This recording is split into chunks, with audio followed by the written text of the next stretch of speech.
Hey everyone, today we're taking a look at the Revoltech Amazing Yamaguchi Ochaco Uraraka or Aravity from My Hero Academia. This is the first female figure in the My Hero Academia line, so I'm looking forward to seeing how they did on this one and if the articulation is still good. Sometimes female figures from some companies aren't as good as the male figures, so I'm hoping this one's just as good as the others, but I'm cautiously optimistic. Here's a look at the package. It's a standard Revoltech packaging. Got a big picture over here, and it says Ochaco Uraraka on the bottom. Tiny picture on the side. Some face pictures on this side. And a bunch more pictures on the back where you can see the accessories and some poses. Here she is out of the package. I think she looks pretty good. There's a good sculpt. It's a relatively glossy finish overall, but there are some matte or satin parts like with the hair.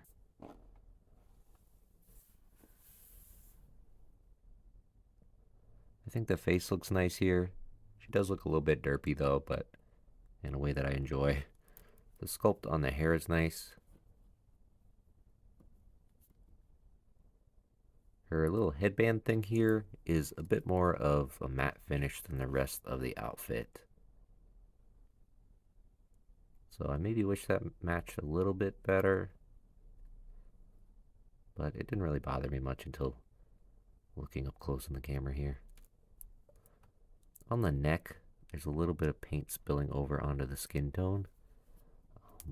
Otherwise, pretty clean in the upper half.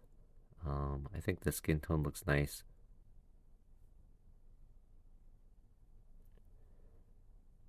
At the torso, just a smidge of sloppiness on the paint. It's not too bad, but just a couple spots where like there could have been a little bit more paint there, or it's not quite within the lines, but at a distance or on a shelf, I think it's going to be fine.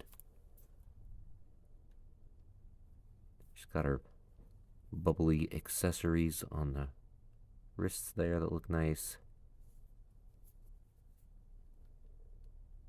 The belt on this one's just sculpted on. It's not movable like some of the other Revoltech figures. And she's got her giant boots. These look really good. I was worried that with the heel she'd be difficult to stand, but so far she stands pretty well, probably because the front of the shoe's so big.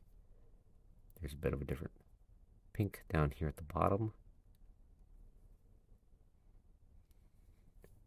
And these have some cuts in them for articulation, but they don't look too bad.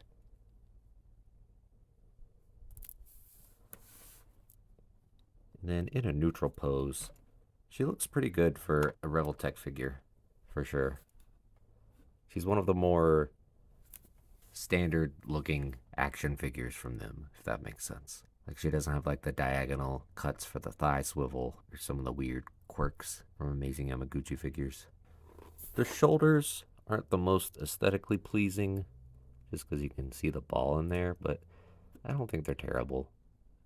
They're alright for me at least.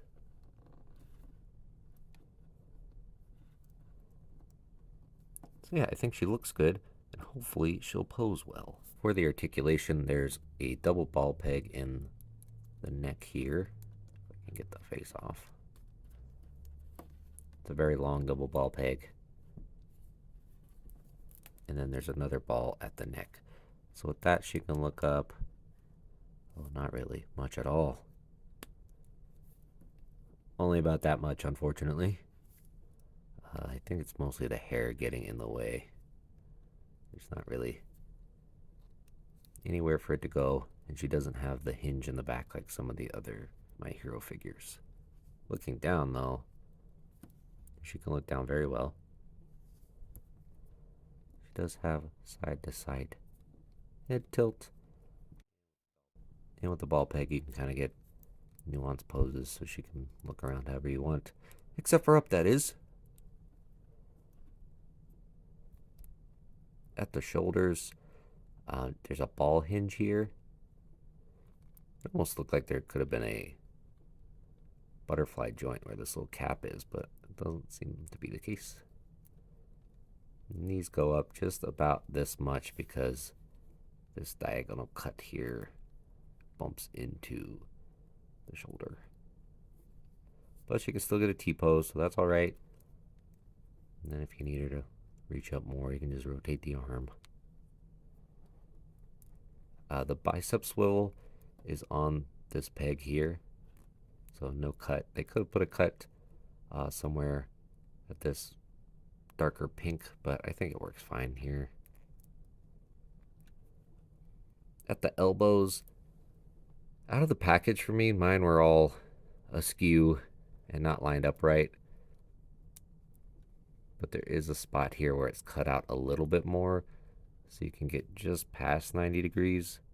It's not going to be the best range, but she does have these giant gauntlets on, so kind of to be expected. And then at the wrists, more ball hinges, so you shouldn't have any limitations there. These also rotate a bit.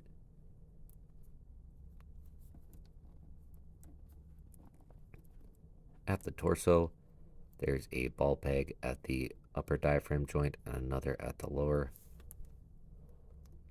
So bending back, she can go back that far, pretty good. And then forward, not quite as far, but still decent. Most of the range is coming from this upper joint. And not a ton going forward at the waist. Does have rotation on both of those joints, more so at the waist than at the diaphragm, and quite a bit of side-to-side tilt. The hips, as I said earlier, these are a more standard design. They don't have the weird angled cut where you have to rotate it to bring them out. They just come out like normal, and they get not quite full splits, but pretty close. There's also a ball peg down here at the boots, so you can get a little bit more range out of the boots. So it does give her the appearance of doing more of the splits there.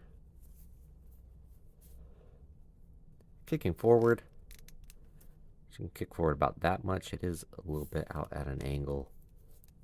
Then back, only a little bit. There's a thigh swivel. Mine was stuck out of the package, so you might want to heat that up with some warm water if yours is stuck. And then at the knees go back this much. It's just a ball hinge that comes out to a ball there. Pretty good range for how big the boots are. And then there is swivel at the knee as well, and a little bit more range right where it connects to the boot on that ball, so you can get more finagling out of that.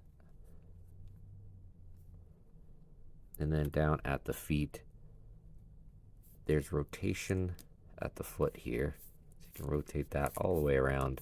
These were stuck as well, and needed to heat them up with some warm water. So it's kind of like a ankle pivot, sorta. And then a toe hinge that's pretty stiff and sculpted decently.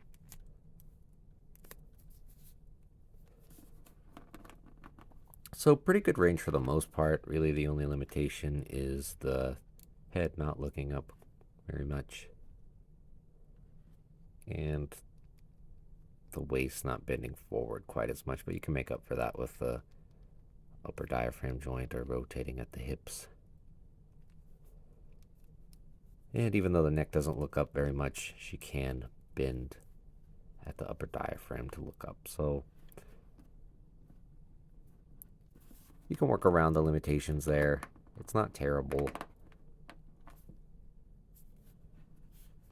And there's those weird sort of ankle rockers. They do appear to work very well. So no issues there. If I could get her to stand, please.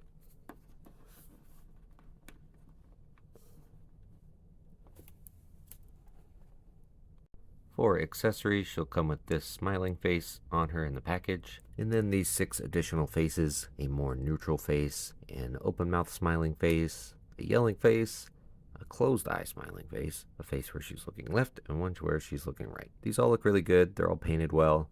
The eyes look really nice on all of them. It has the white spot in the corner of the eye to make it look like it's shiny, And then the slight gray line at the top to shade it a little bit. And the mouths and the other details on the face are painted very cleanly, so no complaints here. For hands, these fist hands will come on her in the package. And she'll also come with 5 additional hands. 2 left hands. They look pretty similar. These are a little more style posed where the index finger is pointed up a little bit more, and these are kind of just flat.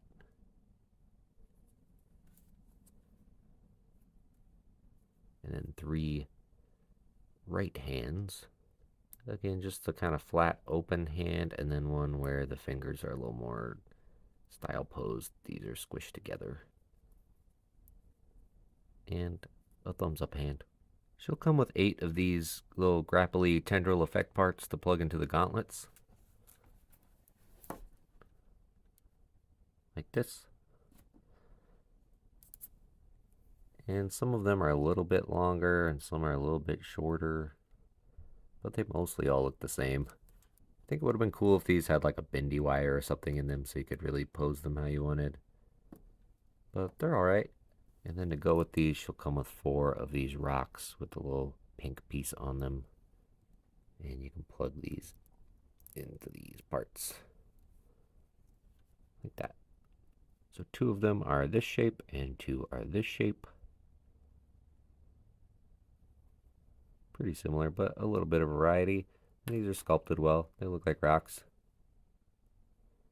And they have some sculpting on the back as well with like a little crack to sell the effect. She'll also come with this alternate front hair piece that doesn't have the headband on it. And it looks pretty good. I do wish she came with an alternate back hair piece that was maybe a little more flowy or flooped up to indicate she's in 0 gravity and give a little bit more range with the head looking up.